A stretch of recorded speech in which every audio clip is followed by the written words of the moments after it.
بسم الله الرحمن الرحيم. الحمد لله رب العالمين، وأصلي وسلم على أشرف الأنبياء وإمام المرسلين نبينا وحبيبنا سيدنا رسول الله صلى الله عليه وآله وسلم.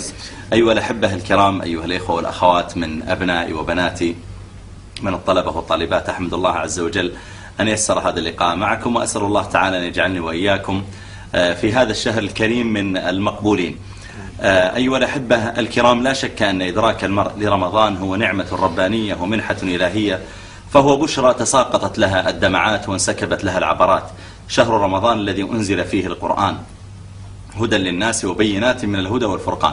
جعل الله تعالى هذا الشهر الكريم هدى للناس، يهديهم إلى الخير ويعطيهم من البينات من الهدى في حياتهم، والفرقان الذي يفرقون به بين الحق والباطل. الإنسان إذا انتبه إلى ذلك وعظم رمضان حق التعظيم، بلا شك أنه يكون له شأن عند ربنا جل في علاه.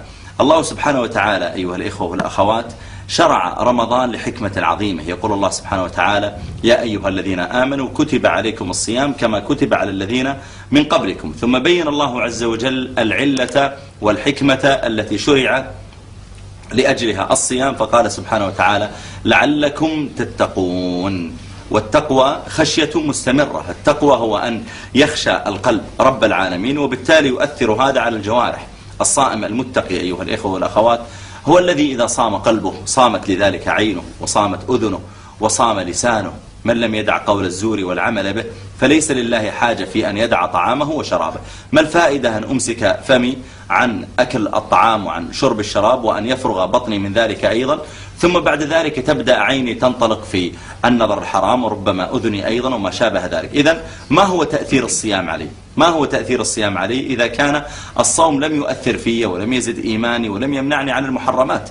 ومع الأسف حقيقة يعني لما صفد الله عز وجل عنا شياطين الجن كما أخبر النبي عليه الصلاة والسلام بذلك، بدأت شياطين الإنس مع الأسف تتحرك، وأصبحت شياطين الإنس تحاول أن تفسد على الناس صيامهم في نهارهم وتفسد عليهم قيامهم في ليلهم.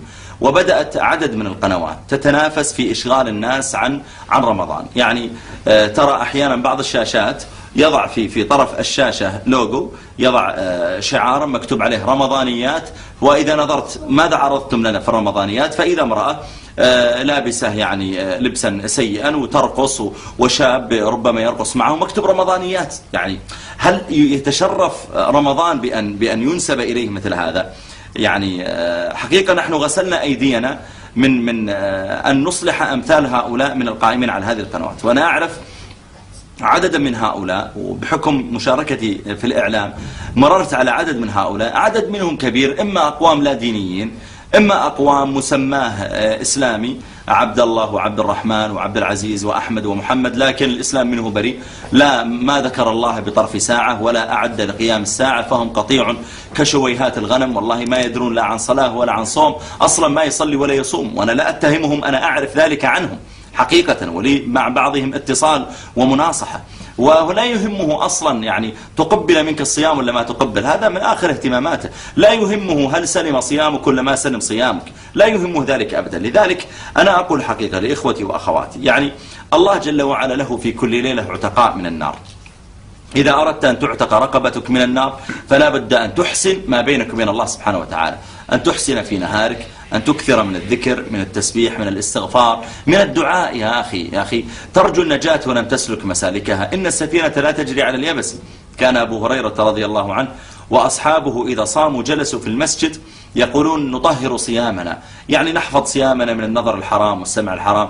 فما بالكم لما يكون الإنسان، بالله لو كان أبو هريرة اليوم في وقتنا الآن، أبو هريرة لا يريد أن يمشي في أسواق المدينة خشية من أن ينطلق بصره في شيء يجرح صيامه، فما بالكم بالله لو جلس اليوم أبو هريرة وقلنا: يا أبا هريرة يا صاحب رسول الله صلى الله عليه وسلم خذ هذا الريموت كنترول قلب هذه القنوات. بالله ماذا سيقول أبو هريرة؟ بالله لو أنك جالس الآن أنت أو ابنتي جالسة أمام التلفاز وتقلب إحدى القنوات وهي صائمة، أو حتى وهي مفطرة في ليل رمضان، ثم دخل عليه رسول الله صلى الله عليه وسلم، ماذا سيقول؟ يقول: بئس ما خلفتموني من بعدي، أنا تركتكم على المحجة البيضاء وحدثتكم وأنذرتكم وكم بكيت وقلت يا ربي أمتي أمتي أمتي أمتي، أبكي خوفا عليكم وتحذيرا لكم، ثم تخلفوني من بعدي بأن تتبعوا هذه السبل التي تفرقكم عن السبيل الذي تركتكم عليه. يا إخوتي وأخواتي، لابد أن نكون جادين فعلا في طاعة ربنا.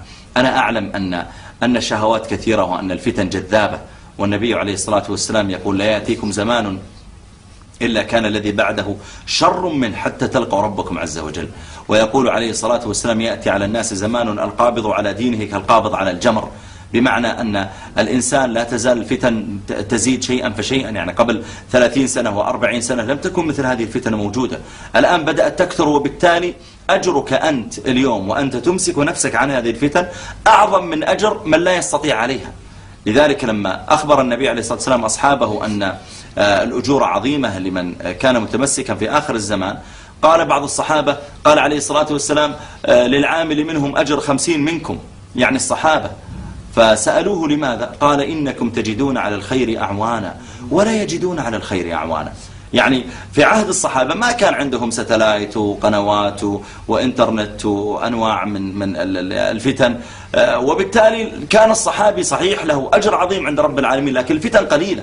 لكن يا جماعة الآن الشاب والبنت الذي أمامه التلفاز وأمامه القنوات وأمامه أنواع الصفحات في الإنترنت، ومع ذلك يغض بصره عن هذا ويحفظ سمعه عن هذا ويستعيذ بالله من شر هذا ويصرف نفسه عن هذا، بلا شك أن أجره عظيم فعلا، وأن الله تعالى يعظم له الأجر. غدا إذا دعوت الله استجاب دعائك، إذا لجأت إلى الله تعالى أجابك، إذا استغثت به أغاثك، إذا صدقت مع رب العالمين فعلا وانطرحت بين يديه وقلت يا ربي أمرتني بغض البصر، ها أنا أغض بصري، يا ربي أنت أمرتني بحفظ صومي، يا ربي أنا أرى الطلبة في الجامعة والطالبات كل يوم يتكلمون عن المسلسل الذي بالأمس وأنا ما رأيته إرضاء لك يا ربي، ولا عندي القناة أستطيع أني أراه، لكن تركته لوجهك أنت لا شريك لك. ثم إذا جاء من غد ورفعت يدك إلى الله قلت يا ربي الكل يتكلم عن مسلسل أو الفيلم الذي عرض البارحة في الليل، يا ربي أنا تركته لأجلك أنت، اللهم لأني أحبك يا ربي أنا تركته، لأني أقدم رضاك على رضا نفسي، أقدم مرادك على مراد نفسي، أقدم أمرك على أمر نفسي. يا رب العالمين فاغفر لي وتجاوز عني وأعتق رقبتي من النار. يا أحبابي، من ترك شيئا لله عوضه الله خيرا منه. اللي بيصدق مع رب العالمين في هالشهر الكريم وينطرح بين يديه ويترك هذه الأمور لأجل الله وهو قادر عليها، ويتركها لأجل الله، ويطهر رمضان الذي شرفه الله بإنزال القرآن، والذي كان رسولنا عليه الصلاة والسلام يعرف له قدره وشرفه، بلا شك أن الذي يجتهد غاية الاجتهاد رب العالمين يقبله. وأنا أشكر حقيقة الإخوة جزاهم الله خير الذين يقومون بالمناصحة حول هذه الحملة في مقاطعة هذه المسلسلات الفاسدة وهذه الأفلام وما تعرض من مسرحيات ونحو ذلك. أسأل الله أن يجزيهم خير الجزاء، فإن هذا من الأمر بالمعروف والنهي عن المنكر، ولتكن منكم أمة يدعون إلى الخير ويأمرون بالمعروف وينهون عن المنكر. أسأل الله تعالى للجميع السداد والتوفيق، وأن يثبتنا وإياكم على الحق، وأن يختم لنا ربنا جل وعلا شهر رمضان برضوانه والعتق من نيرانه، وأن يجعل ربنا موعدنا بحبوحة جنانه، وأن يعمنا جميعا بفضله وإحسانه. وأسأل الله لنا ولكم جميعا التوفيق. بارك الله فيكم وصلى الله على نبينا.